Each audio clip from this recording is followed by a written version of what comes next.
ओम त्र्यंबकं यजामहे सुगंधिं पुष्टिवर्धनम् उर्वारुकमिव बन्धनान् मृत्युर्मृच्छियमामृतात्। शिवपुराण विद्येश्वर संहिता अध्याय 12 मोक्षदायक पुण्य क्षेत्रों का वर्णन। काल विशेष में विभिन्न नदियों के जल में स्नान के उत्तम फल का निर्देश तथा तीर्थों में पाप से बचे रहने की चेतावनी। सुत जी बोले, विद्वान एवं बुद्धिमान महर्षियों, मोक्षदायक शिव क्षेत्रों का वर्णन सुनो। तत्पश्चात मैं लोक रक्षा के लिए शिव संबंधी आगमों का वर्णन करूँगा। पर्वत वन काननों सहित इस पृथ्वी का विस्तार 50 करोड़ योजन है।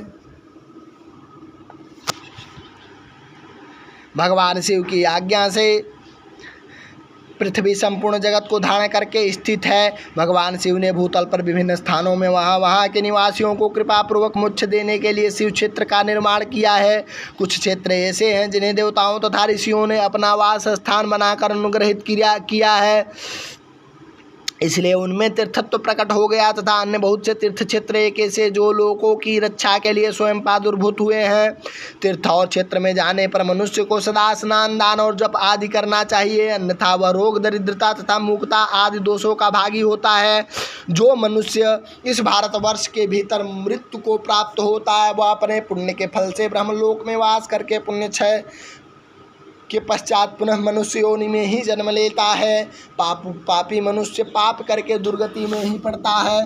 ब्राह्मणों, पुण्य क्षेत्र में पाप कर्म किया जाए तो वह और भी दृढ़ हो जाता है। अतः पुण्य क्षेत्र में निवास करते समय सूक्ष्म से सूक्ष्म अथवा थोड़ा सा भी पाप ना करें। सिंधु और सतद्रु अर्थात सतजल नदी के तट पर बहुत से पुण्य क्षेत्र हैं। सरस्वती नदी परम पवित्र और 60 मुख वाली कही गई है, अर्थात उसकी 60 धाराएं हैं। विद्वान पुरुष सरस्वती के उन धाराओं के तट पर निवास करे तो वह क्रमशः ब्रह्म पद को प्राप्त कर लेता है। हिमालय पर्वत से निकली हुई पुण्य सलीला गंगा 100 मुख वाली नदी है। उसके तट पर काशी, प्रयाग आदि अनेक पुण्य क्षेत्र हैं। वहाँ मकर राशि के सूर्य होने पर गंगा की तटभूमि पहले से भी अधिक प्रशस्त एवं पुण्यदायक हो जाती है। सोनभद्र नदी की 10 धाराएं वह बृहस्पति के मकर राशि में आने पर अत्यंत पवित्र तथा अभीष्ट फल देने वाला हो जाता है।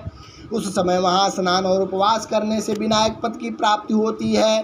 पुण्य सलीला महानदी नर्मदा के 24 मुख स्रोत हैं, उसमें स्नान तथा उसके तट पर निवास करने से मनुष्य को वैष्णव पद की प्राप्ति होती है। तमसा के 12 तथा रेवा के 10 मुख हैं। परम पुण्यमयी गोदावरी के 21 मुख बताए गए हैं। वह ब्रह्म हत्या तथा गोवध के पाप का भी नाश करने वाली है एवं रुद्र लोक देने वाली है। कृष्ण वेदी नदी का जल बड़ा पवित्र है। वह नदी समस्त पापों का नाश करने वाली है। उसके 18 मुख बताए गए हैं तथा वह विष्णु लोक प्रदान करने वाली है।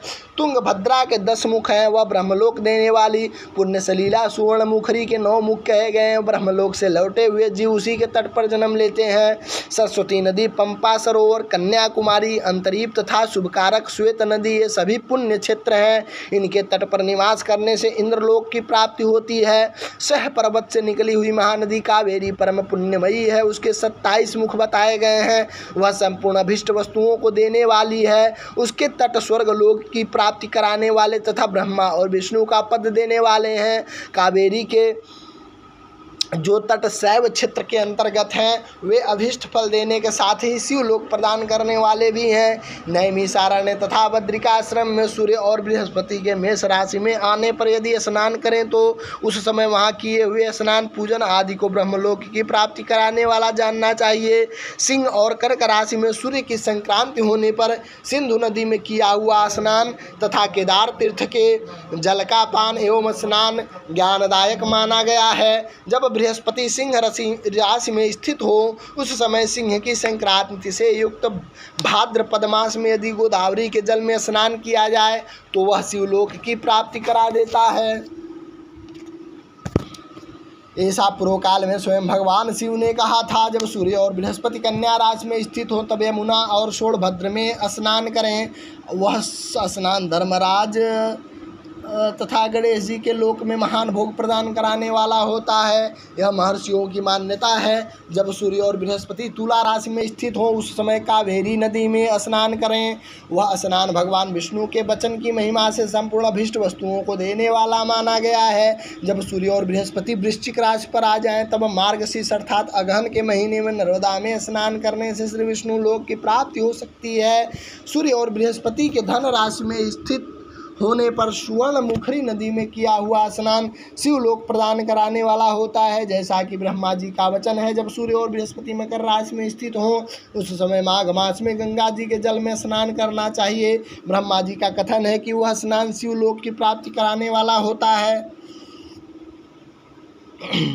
शिवलोक के पश्चात ब्रह्मा और विष्णु के स्थानों में भू सुख भोगने पर अंत में मनुष्य को ज्ञान की प्राप्ति हो जाती है। माघ मास में तथा सूर्य के कुंभ राशि में स्थित होने पर फागुन मास में गंगा जी के तट पर किया हुआ श्राद्ध पिंड दान अथवा तिलोदक दान पिता और नाना दोनों की कुलों के पितरों की अनेक पीढ़ियों का उद्धार करने वाला माना गया है। सूर्य और बृहस्पति जब मीन राशि में स्थित हों तब कृष्णवेदी नदी में किए गए स्नान की ऋषियों ने प्रशंसा की है। उन्होंने महीनों में पूर्वोक्त तीर्थों में किया हुआ स्नान इंद्र पद की प्राप्ति कराने वाला होता है। विद्वान पुरुष गंगा अथवा कावेरी नदी का आश्रय लेकर तीर्थवास करे। ऐसा करने से तत्काल किए हुए पाप का निश्चय ही नाश हो जाता है। रुद्रलोक प्रदान करने वाले बहुत से क्षेत्र हैं। ताम्रपर्णी और वेगवती ये दोनों नदियां ब्रह्मलोक की प्राप्ति रूप फल देने वाली होती हैं। इन दोनों के तट पर कितने ही स्वर्गदायक क्षेत्र हैं। इन दोनों के मध्यम में बहुत से पुण्यपद क्षेत्र, वहाँ निवास करने वाले विद्वान पुरुष हैं। वैसे फल का भागी होता है। सदाचार, उत्तम वित्त तथा सद्भावना के साथ मन में दया भाव रखते हुए विद्वान पुरुष को तीर्थ में निवास करना चाहिए, अन्यथा उसका फल नहीं मिलता है।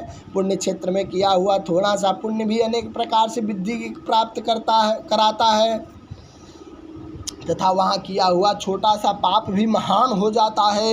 यदि पुण्य क्षेत्र में रहकर ही जीवन बिताने का निश्चय हो तो उस पुण्य संकल्प से उसका पहले का सारा पाप तत्काल नष्ट हो जाएगा, क्योंकि पुण्य को ऐश्वर्यदायक कहा गया है। हे ब्राह्मणों, तीर्थवास जनित पुण्य कायिक, वाचिक और मानसिक सारे पापों का नाश कर देता है।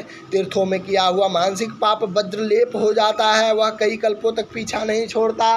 वैसा पाप केवल ध्यान से ही नष्ट होता है, अन्यथा नहीं। वाचिक पाप जब से तथा कायिक पाप शरीर के सुखाने जैसे कठोर तप से नष्ट होता है। अतः सुख चाहने वाले पुरुष को देवताओं की पूजा करते और ब्राह्मणों को दान देते हुए पाप से बचकर ही तीर्थ में निवास करना चाहिए। अध्याय 12 समाप्त। ओम नमः शिवाय।